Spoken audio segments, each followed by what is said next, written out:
Phone నెంబర్లో 10 అంకెలే ఎందుకు? మన దేశంలో అందరి మొబైల్ నంబర్లలో ఉండే సాధారణమైన విషయం ఏంటంటే అంకెల సంఖ్య. ఎవరి మొబైల్ నంబర్లో అయినా 10 అంకెలు మాత్రమే ఉంటాయి. ఇంతకీ 10 అంకెలు మాత్రమే ఉండడం వెనక కారణం ఏమై ఉంటుందో మీరెప్పుడైనా ఆలోచించారా? మన దేశ జనాభా పెరుగుదలను దృష్టిలో పెట్టుకొని భారత టెలికాం సంస్థ ఈ నిర్ణయం తీసుకుంది. ఒకవేళ భారత జనాభా 1000 కోట్లకు చేరినా ఈ 10 నంబర్లు పనికొస్తాయి.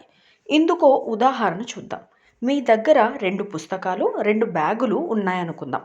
అందులో 2 బ్లూ, మరో 2 రెడ్ అనుకుందాం. ఇప్పుడు మీరు వాటిని ఎన్ని విధాలుగా అమర్చవచ్చంటే 2+2 4. అంటే 4 విధాలుగా అమర్చే వీలుంది. ఫోన్ నెంబర్లో 10 అంకెలు పెట్టడం కూడా అలాంటిదే. 10 అంకెలు ఉండటం వల్ల 10 అంకెలతో 1000 కోట్ల రకాల ఫోన్ నంబర్లు సృష్టించవచ్చన్నమాట. వీడియో నచ్చితే లైక్, షేర్, సబ్స్క్రైబ్ చేయొచ్చు కదా.